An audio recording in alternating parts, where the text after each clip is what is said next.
Sa pagkakataon na to na mapagbigay ng mensahe ang ating minamahal na Chairman, Sixto S. Brillantes Jr.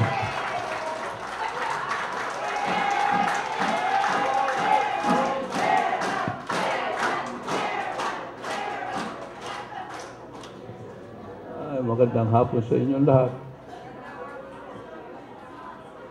Bago ako bumaba rito, kausap ko lang lahat yung mga provincial election supervisors, no? Kasi nag-meeting sila, yung executive committee nila.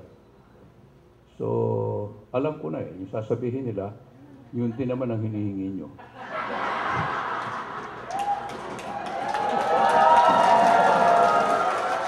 So, nag-explain na ako sa kanila kanina, about 30 minutes ago, nag-usap kami ng konti.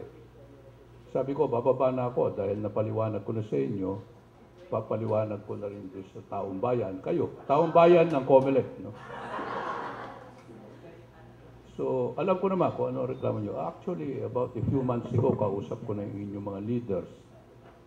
Ang sinabi ko noon, nung unang meeting dito, wala pa naman kayong mga opisyal. Wala naman ako, hindi ko alam kung sino kakausapin ko. Now that you have really assembled and you now have an election and you will now have the officials to represent, so alam ko na ho kung sino kakausapin ko. Ano? So instead of going into the details, sasabihin ko na lang ngayon na after your elections, bigyan nyo lang ako ng report kung sino yung mga official nyo mai-elect at uupo na kaagad ako sa kanila. To discuss ito. Anyway, pinag-uusapan naman natin ito kasi sabi, pag nalulugi kayo kung hindi tinatanggap ang dapat yung tanggapin, talaga magiging kasalanan, hindi kasalanan ko. Hindi naman ako nagsosolo rito, we are a collegial body. Marami ho kami rito, 6 ho kami ngayon, may lalabas pa sigurong isa within the next few days. Kapalitan na yata, dadating na yata yung kapalit ni Commissioner Lagman. So mag-a-appoint na si Presidente anytime kasi naka-recess ang Congress, pwede na siya mag-appoint. No? So makukumpleto na kayo siguro kami ng 7. Pero side issue yun dahil sa whether 7 o 6 kami ang dumidesisyon dito. Ang issue lang dito is siguro kaya kayo may assembly dahil hindi siguro kayo maligaya sa tinatanggap nyo ngayon. Ako rin hindi maligaya sa tinatanggap ko. Kaya kung minsan pag umuwi ako, mas gusto ko pang nagkamali yata ako ng tanggap dito. Dapat nung nagpa-practice ako, medyo may konting sobra. Dito may abono ka pa. May abono ka pa. No? Pero talagang malungkot, pero hindi pala. Naiintindihan ko naman ang problema ng lahat ng tao. Kaya lang, ang initial problem natin, sabi ko nga, nakalimutan ko kasi noong August 22.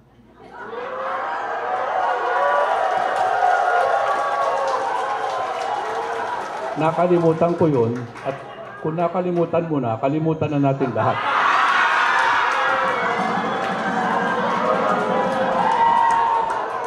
Uulitin ko yung sinabi ko kanina, no? Ito lang ang opisina sa buong gobyerno na 2 ang anniversary. Merong August, merong December. Nakalimutan natin yung August. Hindi natin pwedeng kalimutan yung December.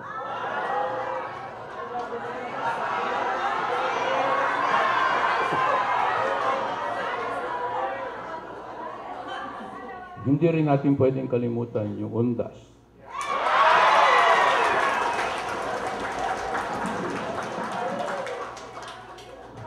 Pero anyway, the main problem really was nagkaroon tayo ng konting problema sa budget. Hindi ko kayo pwedeng kalimutan. Hindi ko naman pera yung tatago ko. Kung kailangan ibigay. Pero kung hindi naman natin sigurado na maapektuhan yung eleksyon natin next year at nagkakaroon ng problema sa budget, isuspindi natin muna yung isang anibersaryo.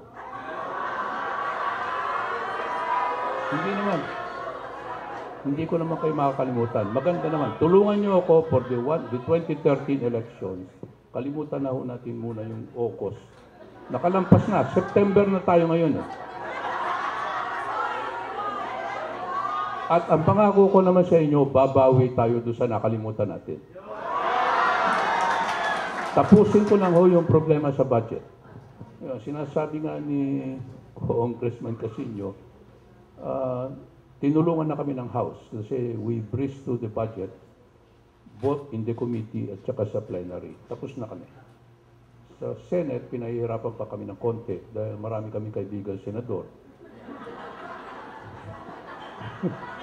Nandiyan si Senator Cayetano, na kaibigan ko, na hindi nauubusan ng tanong.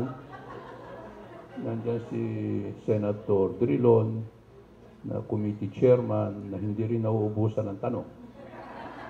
So 3 hearing na kami, hindi pa ako nakakatapos. Hindi sila nakakatapos ng tanong, nauubusan na ako ng sagot. Anyway, tingin ko naman lulusot na tayo pagdating ng October, after the October, pag yung recess sa session, palagay ko naman tapos na. No? So we can look forward to the UNDAS, December, and probably 2013. No? Pag binigay sa atin yung hinihingi natin budget at pinangakuan naman tayo na okay na, nakausap ko na rin ang DBM, okay na rin. So wag na natin, yung nakaraan, kalimutan na natin yung nakaraan. Minsan pa lang naman ako nag-miss sa inyo, magmula nung dumating ako rito. Papalitan naman natin yun ng ibang form, hindi naman necessarily bonus. Kasi pag bonus ang pinag-usapan, medyo tumataas ka agad yung buko. Ito lang ang opisina pinasukan ko sa gobyerno na hindi ko mabilang kung ilang bonus tayo sa isang taon.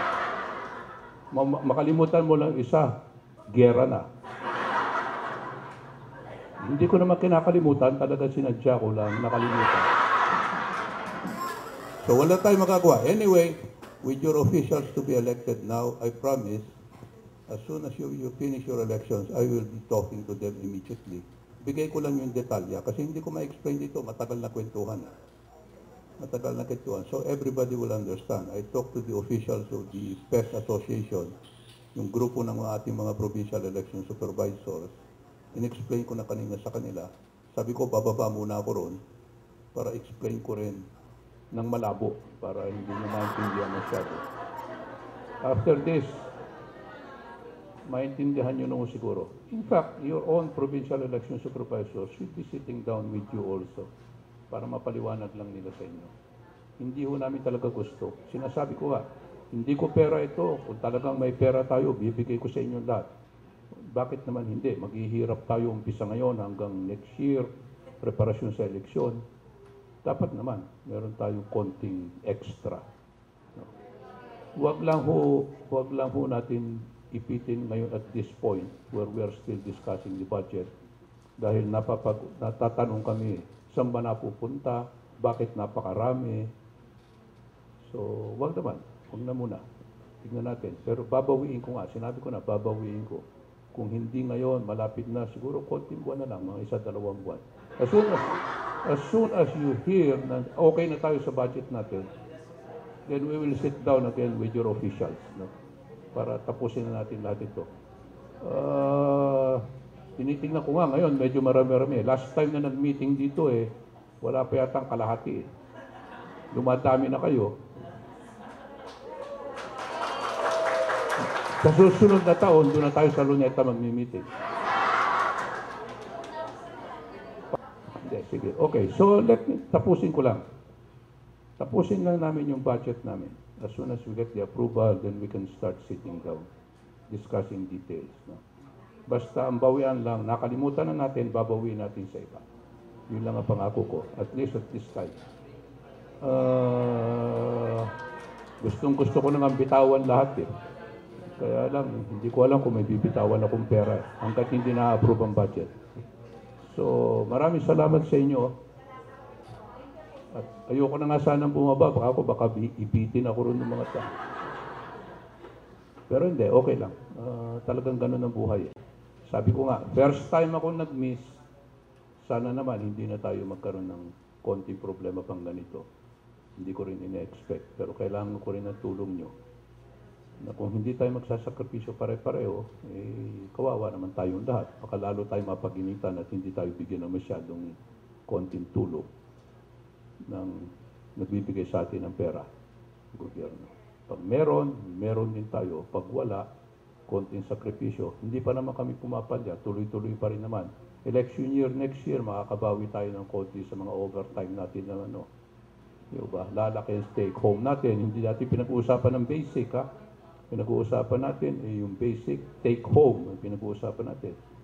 Hindi tayo comparable doon sa iba, pero pag sinabi natin take home, lumalaban pa rin naman tayo. Sumasabay naman tayo actually. Continuing overtime natin, okay lang. So wala tayong problema. In fact, naisip ko na nga tanggalan na yun eh. Palagay ko, mas lalo tayo magkakaroon ng revolution dito. Pag nawala pa yung overtime, wala na nga yung bonus. So tuloy-tuloy lang. As soon as you get the elections, I hope I'll be able to see today who are those who are elected officials here para makausap ko na. Gagawa na kami ng agenda kaagad para mapag-usapan ng detalya. So magandang hapon po sa inyo. Thank you very much.